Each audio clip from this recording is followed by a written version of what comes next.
Welcome to the Ask an Engineer highlights video. The questions in this video were originally broadcast live on Wednesday the 19th of March 2014 as part of National Science and Engineering Week.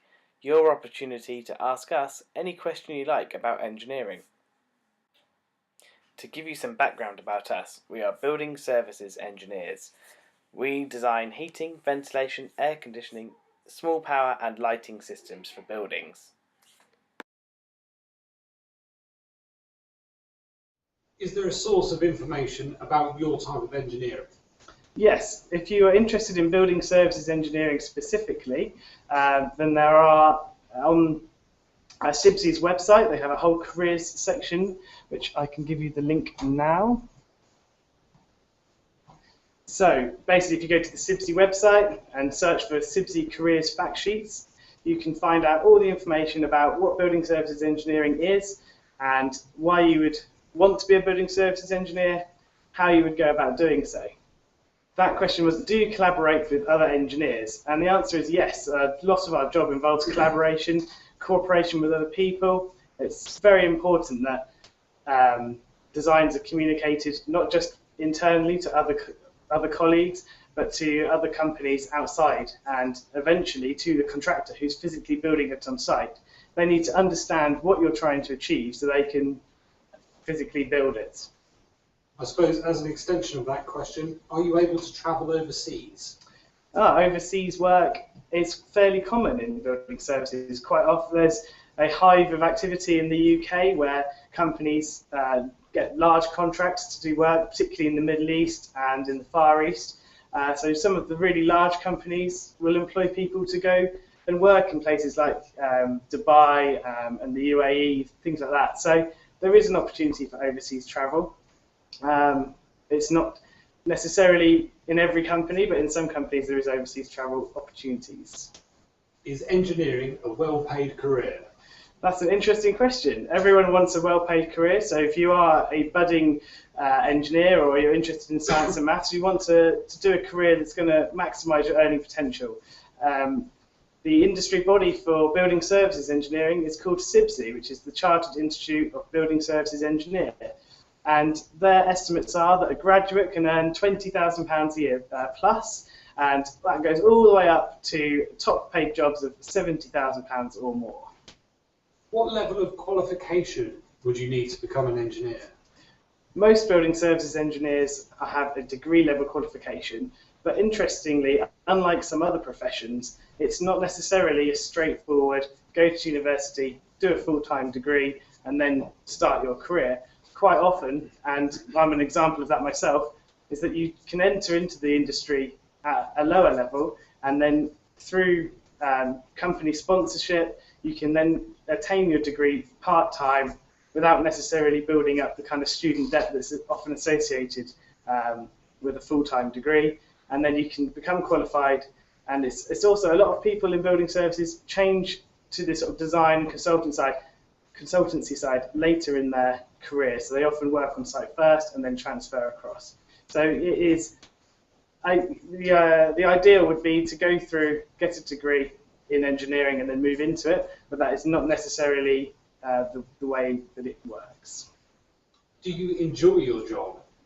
The question is, do you enjoy your job? Well, I do enjoy my job. I'm very lucky that I have a career that I'm particularly proud to work in, my industry I'm proud to work in, and building services engineers have a real opportunity to reduce carbon emissions and reduce our impact, the world's impact on climate change. And climate change is going to become an increasing issue throughout the next 50 years or so, and the government and intergovernment panels have lots of targets for reducing energy consumption whilst population continues to increase. So it's a huge challenge, and it's driving innovation and making sure that the job is interesting and changes, and there's always new technologies and new products to investigate and learn about.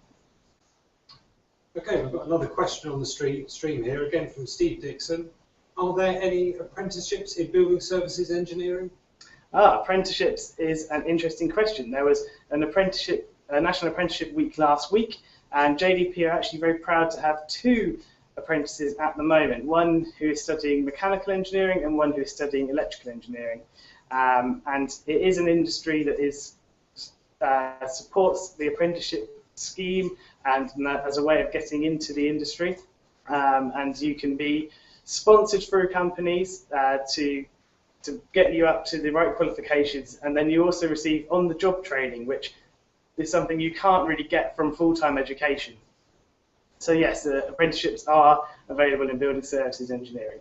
Yeah, so feel free to send us a tweet at JDP Engineering if you do have any questions about engineering, and let us know if you're interested in science, maths, what your sort of background is. So we have another question on the screen here. What is the benefit of studying maths at school or college? So the benefit of studying maths is that maths is a key skill to have if you're looking for a career in engineering. With a mathematical background, you'll be able to understand problems, break them down, calculate solutions. So maths is really quite important for a career in engineering. Now, that's not to say that it's all number crunching and that you spend all day dealing with figures and numbers like I would imagine an accountant might, but it's having an appreciation for the mathematical method and a logical view of problems to try and problem solve. And that's one of the main aspects of the role is the problem solving and looking into potential solutions and using logic to work out what is the best option. And speaking of other subjects that would be useful, English is obviously important in any career, but particularly in engineering where communication is important. You need to be able to do public speaking for something like this, or you also need to make sure that you can communicate your ideas in a written form as well. So we often write reports to express our ideas and designs so that other people can understand them. Another subject that would be useful is physics, because obviously you have to understand how the world works, how heat transfer works, if you're designing mechanical systems, or you have to understand how electricity works if you are looking at electrical systems, such as powering, lighting, powering your TV, things like that. So it's there's quite a few school subjects which have real benefit to the career.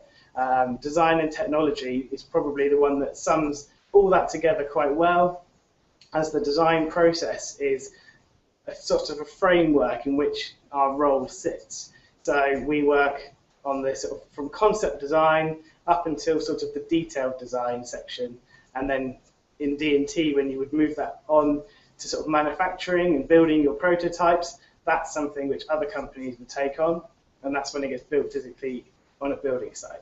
Okay, we've got a question from the Twitter stream here. Does engineering tie in with your hobbies and personal interests? Yes, the question is, does engineering tie in with my hobbies and personal interests? And I would say that it does. I'm particularly interested in, for example, watching Formula One, which is sort of the pinnacle of automotive engineering, and you can see from how Formula One cars work and how that was pushing the boundaries, that it's an interesting sort of area to work in. And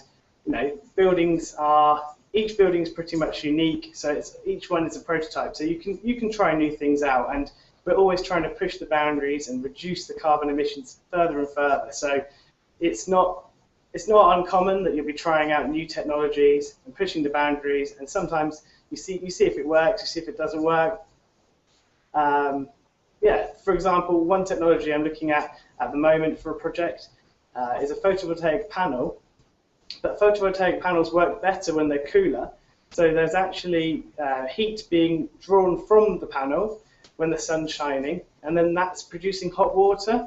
So it combines a solar thermal system and a PV system, and that kind of innovation is going to continue on in the sort of for the foreseeable future, and it's going to really help drive the industry, make it more interesting. So engineering is a really exciting career to get into at this time. Okay, another question from the stream here. Do you use computer software for design? Oh, that's a great question. Computer software is increasingly used for design. I think in the past, engineers used to do a lot of their drawings by hand, and that was then they were sort of then drawn up by hand. Things are moving on for the last sort of generation as such. There's been drawings are done by hand at the engineering stage, and then a CAD technician draws these up to create a digital drawing.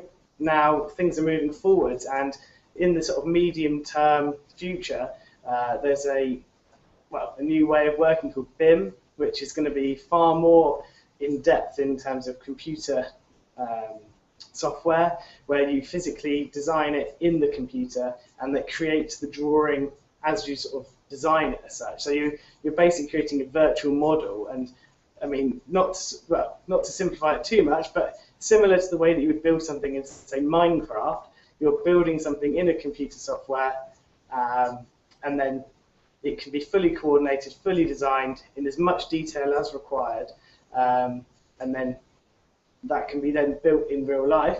But in the sort of short term, in sort of the current time, we use computer software for a variety of processes, such as software to calculate things, particularly heat loss and heat gain for air conditioning and heating systems.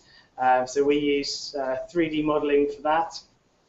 We use a program called EDSL TAS, but there's lots of software. There's IES and several other sort of competing bits of software that do that for you.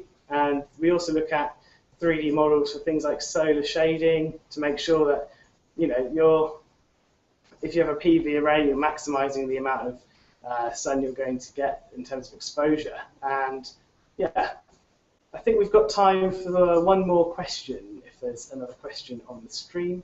Okay.